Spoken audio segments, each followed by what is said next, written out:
प्यारे विद्यार्थियों, नमस्कार। बृहन मुंबई महानगर पालिका शिक्षण विभाग वर्चुअल ट्रेनिंग सेंटर में आप सभी का हार्दिक स्वागत है। आपका वर्चुअल मार्गदर्शक जयप्रकाश आर मिश्रा। चलिए हम सीखने के लिए तैयार हो जाते हैं।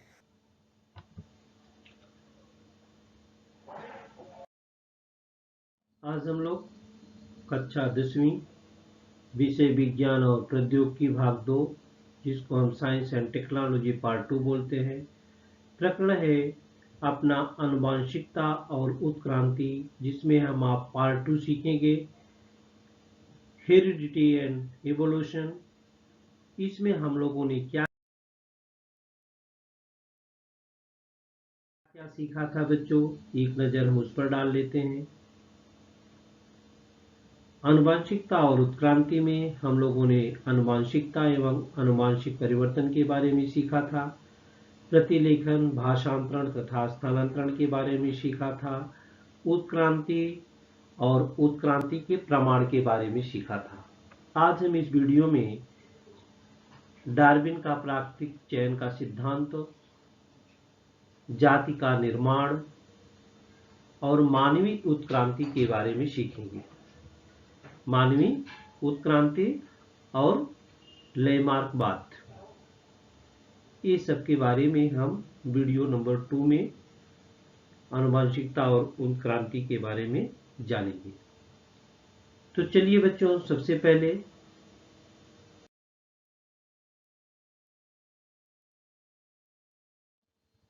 आनुवंशिकता क्या है।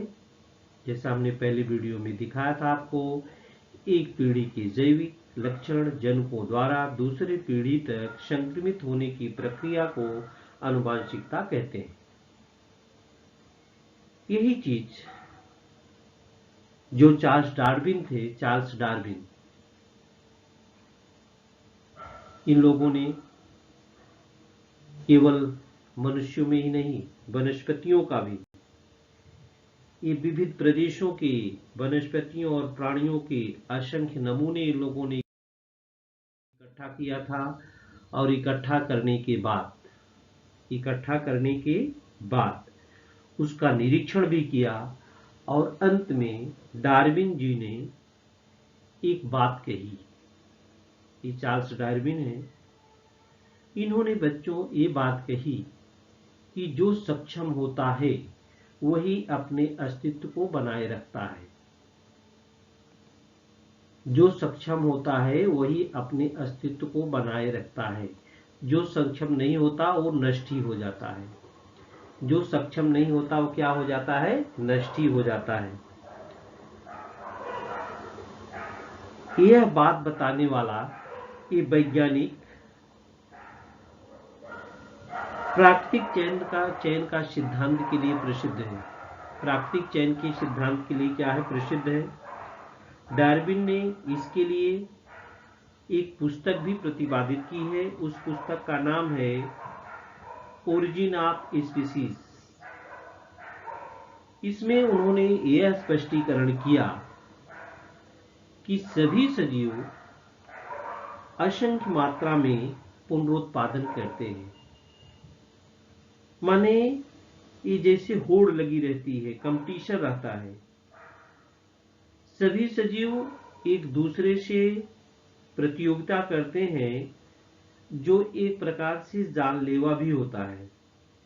इस प्रतियोगिता में जीतने के लिए जो सजीव आवश्यक गुणधर्म दर्शाता है वही जीवित रहता है।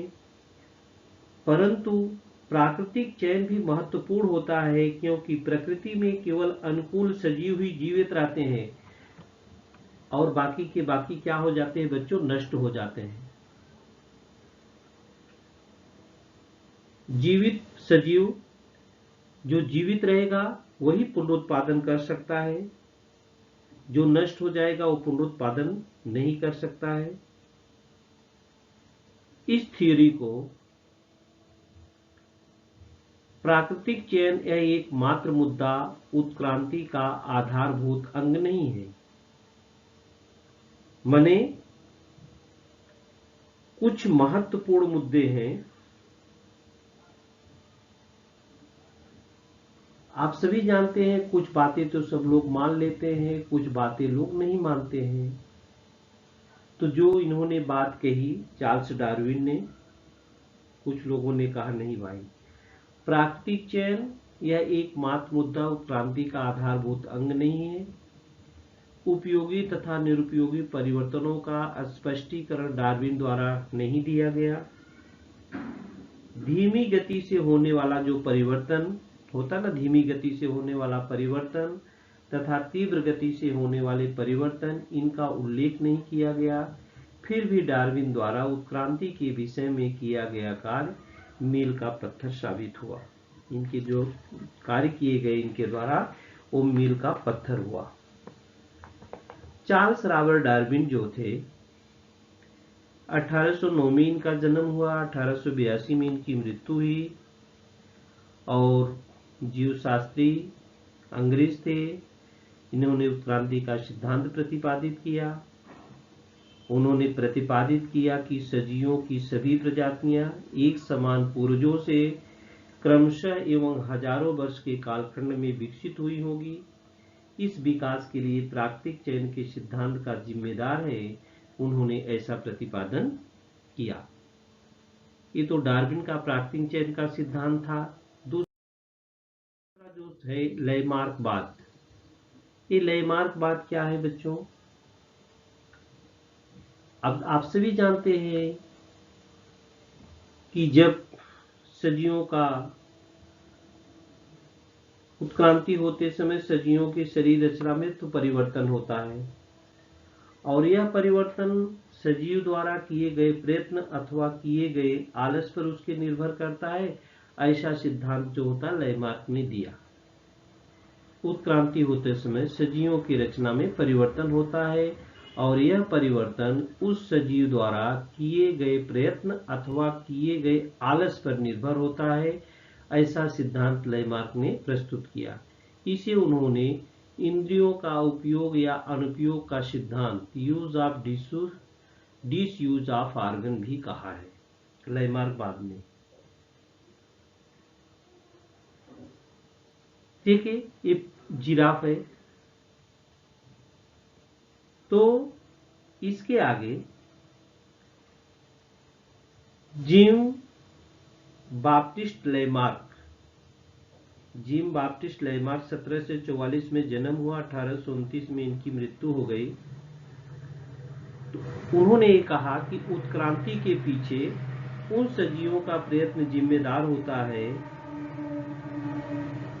और इस वैज्ञानिक ने यह भी बताया कि प्रत्येक प्राणी अथवा वनस्पति अपने जीवन काल के दरमियान परिवर्तित होते हैं, और उनकी अगली पीढ़ी में ये परिवर्तन पहुंचाए जाते हैं, और अगली प्रत्येक पीढ़ी में भी ऐसे परिवर्तन होते हैं। म्यूटेशन हमने कब देखा, बताया था पहले वीडियो में, ये परिवर्तन होता है बच्चों।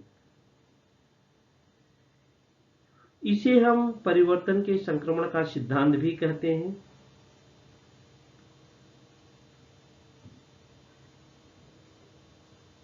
ये परिवर्तन बच्चों सब में धीरे धीरे होता है।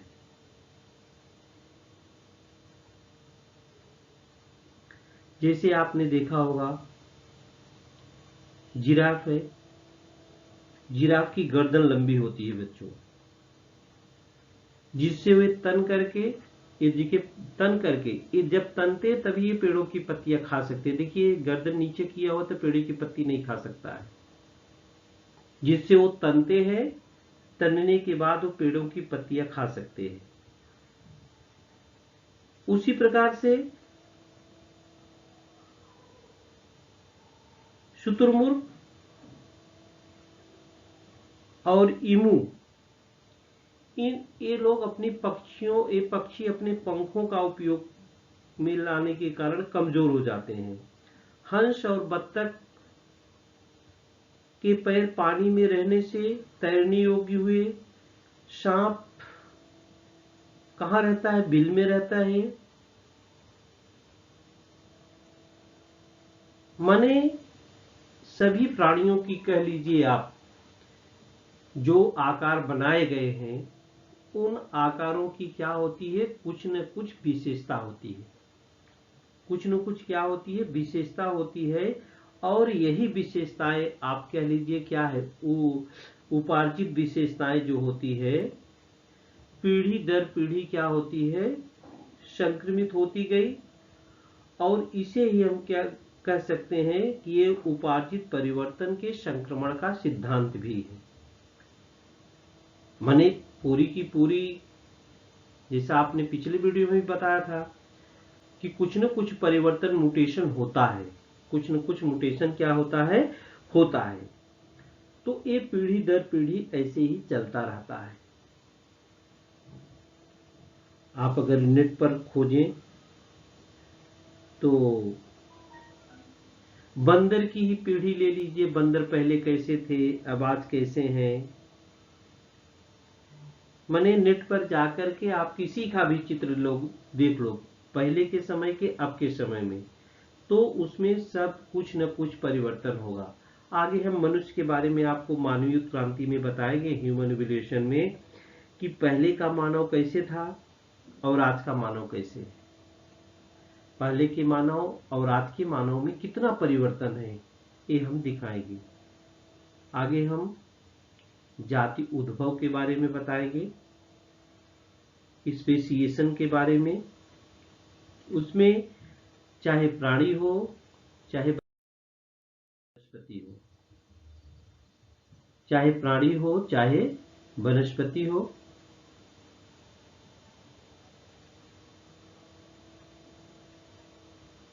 ये लेमार्क का सिद्धांत है जो हमने बताया कि उपार्जित विशेषताएं ईश्वर की होने के कारण ये पीढ़ी से दूसरी पीढ़ी में संक्रमित हो गई, और यही ही लेमार्क का सिद्धांत भी है। यही क्या है बच्चों, लेमार्क का सिद्धांत भी है। ये देखिए जाति उद्भव क्या है, स्पीसिएशन, प्राणी और वनस्पतियों के विभिन्न जातियों का निर्माण, यह उत्क्रांति का ही एक परिणाम है। प्राकृतिक निषेचन द्वारा फलनक्षम संतान निर्माण कर सकने वाले सजीवों के समूह को जाति कहते हैं। इनका जनरेशन कैसे होता है बच्चों, ये देखिए एवोल्यूशन है, उत्क्रांति है इधर, और इधर है स्पेसिएशन है, माने जाति उद्भव है। जाति क्या है, उद्भव है। तो प्रत्येक जाति विशिष्ट भौगोलिक स्थिति में बढ़ती है, उनका आहार विहार, फलन क्षमता, प्रजनन, समागम समय भिन्न भिन्न होता है। इसी कारण जात विशेषताएं अस्थायी बनी रहती हैं, परंतु एक जाति से दूसरी जाति का निर्माण होने के लिए जो जनुकीय बदलाव होता है वो जिम्मेदार होता है। उसी प्रकार से भौगोलिक अथवा पुनरुत्पादनी बदलाव में भी जिम्मेदारी होती है। सजीवों में भौगोलिक अथवा पुनरुत्पादनी विभाजन होने पर भी कालांतर में जाति परिवर्तन होता है। आगे बहुत ही इंटरेस्टिंग है बच्चों, मानवीय उत्क्रांति, ह्यूमन इवोल्यूशन। आप सभी जानते हैं, अपने इतिहास में पढ़ा होगा कि आज का जैसे मानव है ये शुरू में ऐसा नहीं था। कहते हैं ना कि बंदर की जाति से मिलता जुलता था, तो पहले का मानव कैसा रहा होगा बच्चों, पहले का मानव कैसा रहा होगा, उसके बारे में हम लोग आज भी जिज्ञासा रहती है कि पहले के मानव और अब के मानव में क्या अंतर। देखिए पहले का मानव, देखिए ये जिसको हम लेमूर बोलते हैं, लेमुअर जैसे प्राचीन प्राणी यही थे, लेमुअर जैसे प्राचीन प्राणी बच्चों। ये देखिए, इसके बाद इसमें बहुत सालों के बाद थोड़ा सा सुधार आया, ऐप जैसे हुए, थोड़ा सा सुधार आया इसमें ऐप जैसे। इसके बाद थोड़ा सा उसमें सुधार आया, ये बंदर जैसे दिखने लगे। किसके बाद दिखने लगे, बहुत दिनों के बाद। तो बच्चों इस जगत में आप कह लीजिए उत्क्रांति के ही कारण सरल एक कोष की सदियों से लेकर आज तक सभी जैव विविधताओं का सृजन हुआ। मानव वंश की शुरुआत हुई। करीब करीब 7 करोड़ वर्ष पूर्व जब डायनासोर का विनाश हुआ, तब बंदर के जैसे दिखने वाले प्राणी उनसे भी अधिक प्राचीन, ऐसे थोड़े बहुत आधुनिक लेमुअर के जैसे दिखने वाले प्राणी से विकसित हुए होंगे, ऐसा विचार किया जाता है। 4 करोड़ वर्ष पूर्व अफ्रीका के इस बंदर जैसे प्राणियों की पूंछें नष्ट हो गई। पहले देखिए पूंछ थी, ये पूंछ है, टेल जिसको बोलते हैं। इसके बाद इसकी पूंछ भी खत्म हो गई।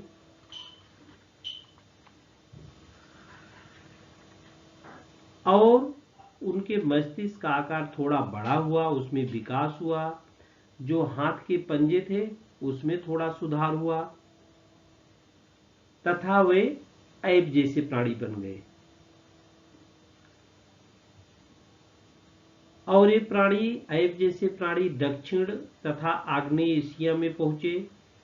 अंत में गिबन और ओरंगुटान में उनका रूपांतरण हुआ। ऐप जैसे प्राणी अफ्रीका में ही स्थायी हुए और लगभग 2.5 करोड़ वर्ष पूर्व उनसे चिंपांजी और गोरिल्ला का उदय हुआ। ये देखिए चिंपांजी और गोरिल्ला। और लगभग बच्चों 2 करोड़ वर्ष पूर्व ऐप की कुछ जातियों का विकास विभिन्न रूपों में होता गया। इस प्रकार से उनके हाथ पैर का भी विकास होता गया। ये देखिए हाथ का विकास इधर हो गया थोड़ा सा।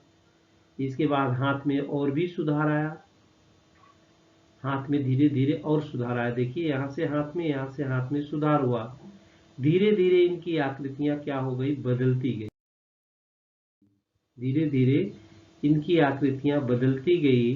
तो इनका जो मस्तिष्क था, ये देखिए मस्तिष्क में भी धीरे धीरे सुधार होता गया, माने मस्तिष्क इनका बड़ा होता गया। ये देखिए क्रम, ये मस्तिष्क में विकास होता गया। धीरे धीरे इनका क्रम क्या होता है, मस्तिष्क का बढ़ता गया बच्चों।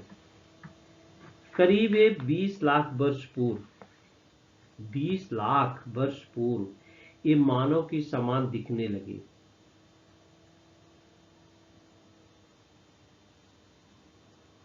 और पहले सीधे नहीं चलते थे बच्चों। 15 लाख वर्ष पूर्व सीधे चलने वाले मानव का विकास हुआ। अरे बाप रे, कितने समय में हुआ। करीब करीब 1 लाख वर्ष पूर्व सीधे चलने वाले मनुष्य का मस्तिष्क बड़ा होने की दिशा में उनका विकास होते रहा। और उसने अग्नि के उपयोग को खोज निकाला। पहले अग्नि भी नहीं थी बच्चों, आप इतिहास में पढ़े होंगे। ये लिएंडरथल मानव है, लिएंडरथल मानव। ये देखिए इसका चित्र, इसका देखिए मस्तिष्क बढ़ गया, सर पर बाल थे बंदरों की तरह।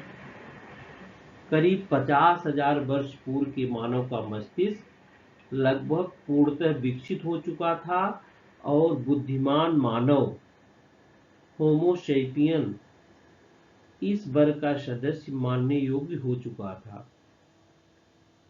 तो बच्चों जो ये लिएंडरथल मानव था, ये देखिए अब ये सीधे चलने लगे थे। यहाँ तो नहीं लग रहे हैं लिएंडरथल मानव है, यहाँ पर ये मानव की रचना जो स्पष्ट दिख रही है। 50 वर्ष पहले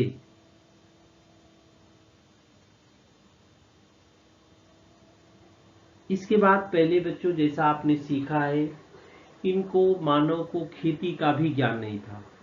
ये क्या करते थे तब जब खेती का ज्ञान नहीं था? ये जंगलों में भटकते थे, कंदमूल खाते थे, पेड़ की छाल पहनते थे, कपड़े का भी ज्ञान नहीं था। बाद में धीरे धीरे जानवरों को मार करके उनकी मांस वगैरह खाने लगे, वो भी कच्चा खाते थे। कच्चा क्यों खाते थे बच्चों? इनको आग का ज्ञान नहीं था, आग का इनको ज्ञान ही नहीं था। और अपने भोजन के लिए इधर उधर भटकते रहते थे, एक जगह से दूसरी जगह स्थानांतरण करते रहते थे, क्योंकि इनको जब कुछ ज्ञान नहीं था, खेती का ज्ञान भी नहीं था। लेकिन मानव को धीरे धीरे सब जानकारी आभास होने लगी। सबसे पहले इनको आग की जानकारी हुई। तो ये जो होता है, जो कच्चा मांस वगैरह खाते थे वो पका के खाने लगे। और मानव क्या करने लगा,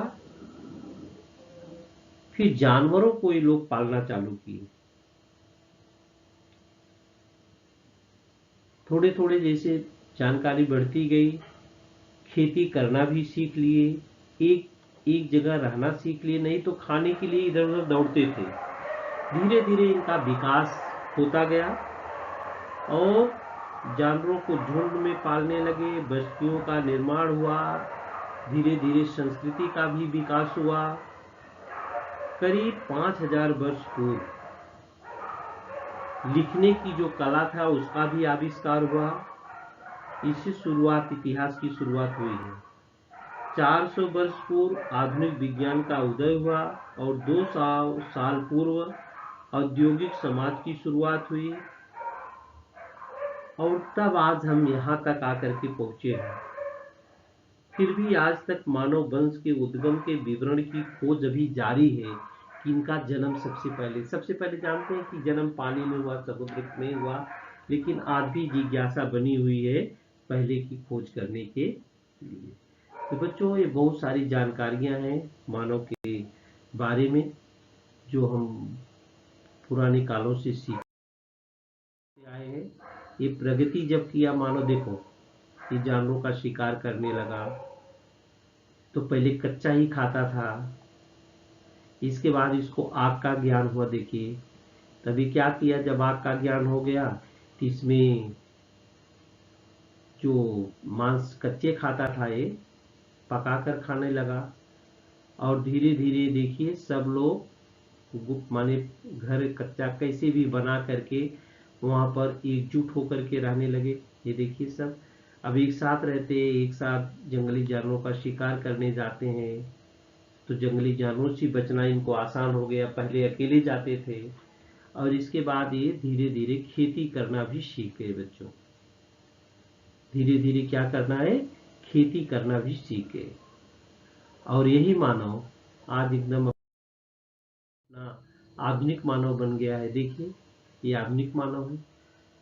आज की कैसे मानव उड़ रहे हैं, हवाई जहाज से सैर कर रहे हैं,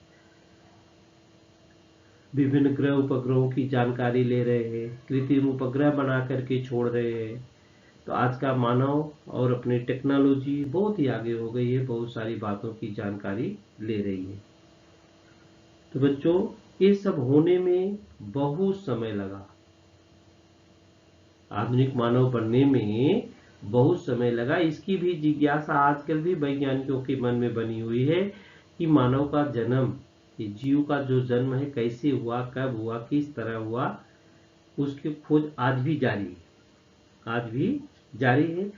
तो हम लोगों ने इस वीडियो में क्या क्या सीखा बच्चों, डार्विन का प्राकृतिक चयन का सिद्धांत, जिसको Darwin theory of natural selections बोलते हैं, वो भी बच्चों उन्होंने क्या स्पष्ट किया कि जो सक्षम होता है वही अपने अस्तित्व की बनाए रख सकता है, जो सक्षम नहीं होता है, जैसा कहा है जिसकी लाठी उसकी भैंस, माने जो सक्षम होता है वही अपने अस्तित्व को बनाए रखता है। इन्होंने बहुत सारी खोजें की, बहुत चाहे वनस्पति हो, प्राणी हो, उनके बारे में बताया, लेकिन सभी जो भी नियम कानून बनाए जाते हैं उसमें कुछ एक्सेप्शन रहता है, कुछ अपवाद रहता है, तो अपवाद के बारे में भी जानकारी दी गई। इसके बाद लैमार्कवाद के बारे में हम लोगों ने पढ़ा, जो भी सजीव है, जैसे जिराफ का उन्होंने जिक्र करके बताया था, सबकी कुछ न कुछ विशेषताएं होती हैं, वही विशेषताएं आगे कुछ में ज़्यादा होती है, कुछ में कम हो जाती है। इस प्रकार से बहुत सारी जानकारी जो होती है हमको दी गई। ये सारी जानकारी हम लोगों ने पाया और इसके बाद जो मानव है बच्चों, उसका विकास जो होता है वो धीरे धीरे होता गया और आज का मानव जो आधुनिक मानव है, इसके बारे में हम लोगों ने सीखा कि आधुनिक मानव क्या क्या है। तो बच्चों आधुनिक मानव अपना भी तो पृथ्वी पर रहते हुए अंतरिक्ष में भी जाने की तैयारी कर रहा है। तो बच्चों, ये आधुनिक मानव का चित्र है। ये क्या है? आधुनिक मानव का चित्र है जो हम लोग देख रहे हैं। इस बारे में हम लोगों ने इस वीडियो में ये सारी चीज़ें सीखा होगा। हमें आशा है ये वीडियो आपको अच्छा लगेगा और आप इसको ध्यान से देखेंगे तो बहुत सारी जानकारी जो होता है इसके बारे में, आनुवंशिकता और उत्क्रांति के बारे में आप सीख पाएंगे और आपके पाठ्य पुस्तक में दिए गए प्रश्नों को आप आसानी से हल कर सकते हैं। तो प्यारे विद्यार्थियों, इस वीडियो में आज के लिए इतना ही।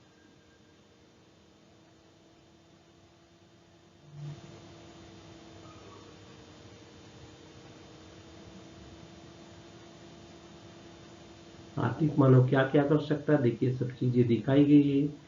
आधुनिक मानव रोबोट बनाया है, अंतरिक्ष में गया है।